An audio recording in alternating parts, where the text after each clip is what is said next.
रस्सी जल गई पर ऐठन नहीं गई। हाल इतना सा है। दोस्तों, आपकी सीट अगर सारे वायदे पूरे कर दिए होते, सारे काम कर दिए होते, तो 240 सीटें नहीं सिमट जाती। आपको बहुमत का आंकड़ा मिलता और 350 से ज्यादा सीटें मिलती। तो कहीं ना कहीं जनता ने आपको एक सबक दिया है। हाँ, ये बात अलग है कि जनता ने विपक्ष को भी उतनी ताकत नहीं दी है। फैक्ट ये, मैं एक छोटा सा सवाल आपसे पूछ रहा हूं कि भाई, ये सवाल मोदी सरकार का नहीं है, ये सवाल भारतीय जनता पार्टी का नहीं है, ये सवाल देश की केंद्रीय सरकार का, सेंट्रल गवर्नमेंट का प्रश्न है। कि एक तरीका हो सकता है कि आप अपने शरीर को एक्सरसाइज करके मजबूत करें। एक है भैया बीमार हैं, चलो कोई बात नहीं, पैरासीटामोल खिलाते रहो। ये उस ढंग पे चलना चाहते थे। हमने ग्रामीण क्षेत्र के ओवरऑल विकास और उसमें किसानों को सशक्त किया। एक और उदाहरण देना चाहता हूं, हमने किसान की परिभाषा भी बदली है। हमने क्या किया है कि जो दूध का व्यवसाय करने वाले उनको भी किसान के रूप में मान्यता दी है, जो मछली का व्यवसाय करने वाले उनको भी किसान के रूप में मान्यता दी है, जो चरवाहे उनको भी, ताकि किसान से जुड़ी योजनाओं का उनको भी लाभ मिल सके। दोस्तों नमस्कार। दोस्तों, आप जानते हैं ना, ये कालूतोष यानी कि आशुतोष, ये हमेशा कांग्रेस की साइड लेता रहा है और इसने हमेशा मोदी जी की बुराई की है। इन्होंने कभी भी अच्छे काम नहीं किए कि भारत की तारीफ में कुछ शब्द बोल दे, क्योंकि दोस्तों इन लोगों को बाहर से पैसा मिलता है। ये सारे विदेशी फंडिंग पे जीने वाले लोग हैं। ये वो लोग हैं जो भारत के अंदर बैठ के, भारत की गोदी में बैठ के भारत की दाढ़ी मूड़ते हैं। दोस्तों, इनका इलाज तो बहुत जरूरी है, लेकिन मजबूरी है, क्योंकि हम एक इस तरह की हरकतें कर नहीं सकते ना। अभी आने वाले टाइम के अंदर इनका भी इलाज होगा दोस्तों। लेकिन एक बात तो पक्की है, आज ये सुधांशु जी से टकरा गया है और इसकी सुधांशु जी ने जो गत बनाई है, आप जानते हैं दोस्तों, सुधांशु जी से मुकाबला कोई नहीं कर सकता। महाज्ञानी, महापंडित आदमी है वो। किसी भी चीज के बारे में आप अगर उनसे बात कर लीजिए, वो ऐसा जवाब देते हैं कि दूसरे को चुप करा देते हैं। आज ये कालूतोष उनके हत्थे चढ़ गया है। आज इसको भी पता लग गया है कि बाप बाप होता है और उसके आगे कुछ भी बोलना बेकार होता है। जो झूठ बोलोगे मरोगे। दोस्तों, वीडियो बहुत अच्छी है, पूरी वीडियो देखिएगा। वीडियो आपको पसंद आए तो वीडियो को लाइक जरूर कीजिएगा, चैनल को सब्सक्राइब कीजिएगा और कमेंट्स भी कीजिएगा। Thank you very much. Ashutosh ji, वो कह रहे हैं कि विपक्षी अपोजिशन वाले राज्यों में एक एग्जांपल सेट कर दें किसानों के लिए राहत देकर, तो हो सकता है उसके बाद इन लोगों पर भी दबाव पड़े और उनको ये कदम बढ़ाना पड़े। आशुतोष जी, रस्सी जल गई पर ऐठन नहीं गई। हाल इतना सा है। दोस्तों, आपकी सीट अगर सारे वायदे पूरे कर दिए होते, सारे काम कर दिए होते, तो 240 सीटें नहीं सिमट जाती। आपको बहुमत का आंकड़ा मिलता और 350 से ज्यादा सीटें मिलती। तो कहीं ना कहीं जनता ने आपको एक सबक दिया है। हाँ, ये बात अलग है कि जनता ने विपक्ष को भी उतनी ताकत नहीं दी है। फैक्ट ये, मैं एक छोटा सा सवाल आपसे पूछ रहा हूं कि भाई, ये सवाल मोदी सरकार का नहीं है, ये सवाल भारतीय जनता पार्टी का नहीं है, ये सवाल देश की केंद्रीय सरकार का, सेंट्रल गवर्नमेंट का प्रश्न है। अगर उसने किसानों से कोई वायदा किया और उसने कहा कि एमएसपी को लीगल गारंटी देने के लिए हम एक कमेटी बना रहे हैं, सरकार उस पर विचार करेगी, तो कितने साल विचार करेगी बता दें। कब करेगी विचार? क्या आपने झूठा वायदा किया था? क्या अगर झूठा वायदा किया था तो आज आप क्यों कह रहे हैं स्टेट गवर्नमेंट बनाए? आपने वायदा किया था। तो सरकार का इकबाल बुलंद रहना चाहिए। ठीक है, आपकी औकात बता रहा हूं सर, बुरा नहीं मानना सर। आशुतोष जी, क्या बचकानी बात कर रहे हैं? ये बात का समर्थन जो दल कर रहे हैं वो सत्ता में रह के नहीं कर रहे हैं। एमएसपी की गारंटी थी। अब 77 साल में 16 साल हमारी सरकार रही और 61 साल इन दलों की सरकार रही, जिसमें 50 साल स्पष्ट बहुमत की सरकार। दिया नहीं दिया, आज दे रहे नहीं दे रहे, जो कह रहे हैं वो नहीं दे रहे। हमने जो कहा वो किया। क्या बात है सर, क्या बात है सर। अब किसानों को लेकर बड़ा ऐलान तो आप लोगों की ओर से कर दिया गया है, किसान निधि मंजूर कर ली गई है, लेकिन दूसरी ओर एनसीपी की ओर से, कांग्रेस की ओर से तमाम नेता ये सवाल उठा रहे हैं कि किसानों की कर्ज माफी का ऐलान अपने इस पहले दस्तखत के जरिए प्राइम मिनिस्टर ने क्यों नहीं किया। देखिए, फंडामेंटल अंतर था हमारी अप्रोच और इनकी अप्रोच में। 2014 में जब इनकी सरकार गई थी तो 70,000 करोड़ रुपए के किसान कर्ज माफी की बात इन्होंने की थी। अब यह बात बहुत क्लियर है, वो इन्होंने माफ नहीं किया था, वो इंटरिम बजट दिया था, वो पूरा अगले बजट में ले गए थे। अरुण जेटली जी ने जब बजट प्रस्तुत किया था तो उन्होंने कहा था जुलाई में कि अगर वो 70,000 करोड़ हम इसमें दिखा देते तो भारत की स्थिति और खराब दिखती। तो फिर वो अगले कुछ महीने बाद उसको बजट में दिखाया गया। अर्थात ये घोषणा करते हैं, डिलीवरी नहीं करते। मोदी जी के अप्रोच में क्या अंतर था कि किसानों की क्रय शक्ति बढ़ाई जाए।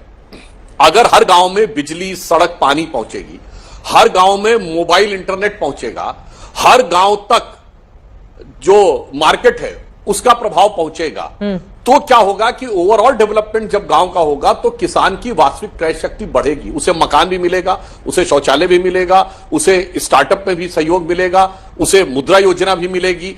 इस प्रकार से उसका एक इंटीग्रेटेड डेवलपमेंट यानी समेकित विकास का, जिससे उसके अंदर इनहेरेंट शक्ति आए। जैसे आप ऐसे समझिए कि एक तरीका हो सकता है कि आप अपने शरीर को एक्सरसाइज करके मजबूत करें।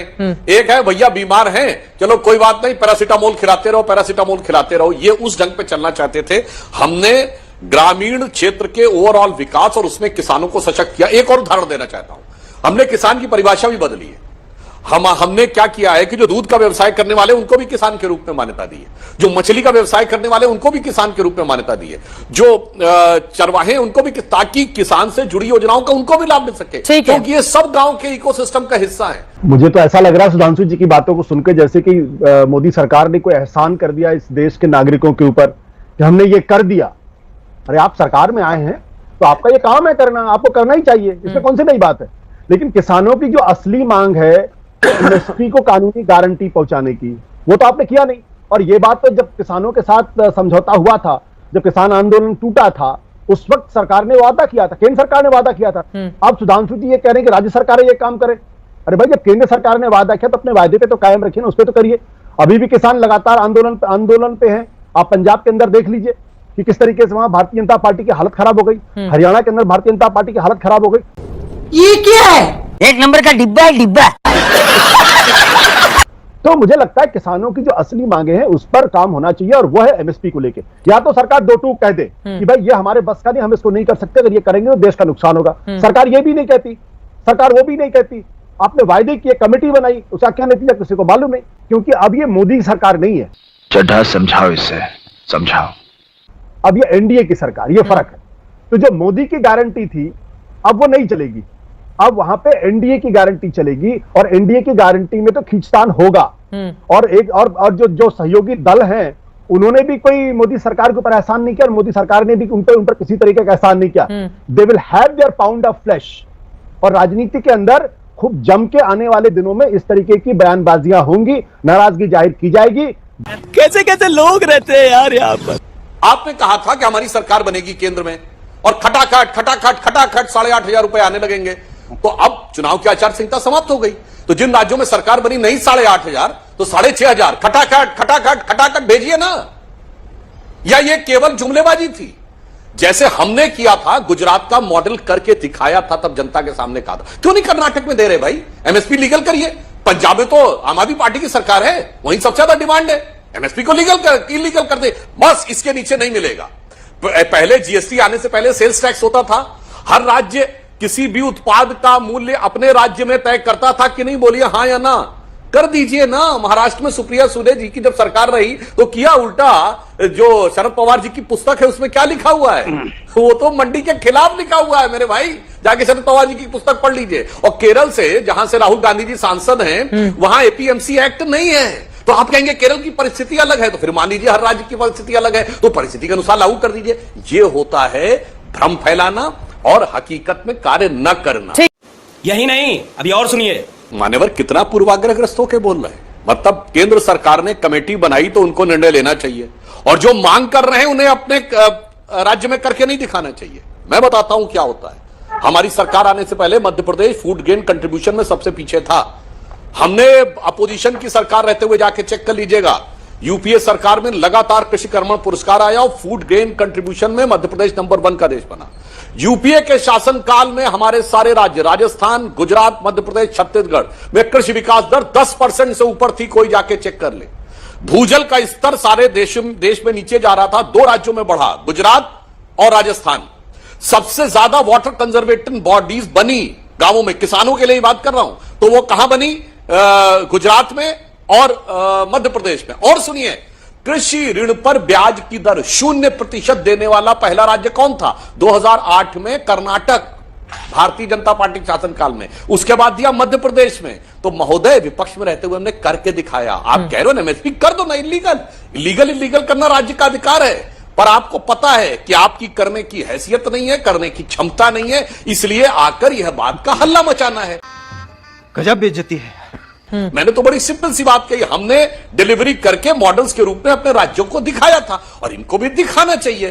परंतु ये भूल जाते हैं कि विपक्ष में ये एक जगह है, अरे 1 दर्जन राज्यों में सत्ता में भी हैं, तो जहां सत्ता में है वहां तो कुछ करके दिखाइए। जैसे लेफ्ट पार्टीज ने एक मॉडल दिखाया था, पश्चिम बंगाल बर्बाद हो गया। लंबे समय तक हम सत्ता में हैं गुजरात में, देखिए क्या विकास और समृद्धि के रास्ते पर गुजरात चला है। तो सब प्रकार के मॉडल देख के जनता तय करती है। बिहार लगातार आरजेडी के शासनकाल में कहां पहुंचा था, लॉ एंड ऑर्डर में हमने दिखाया था। मजा आया।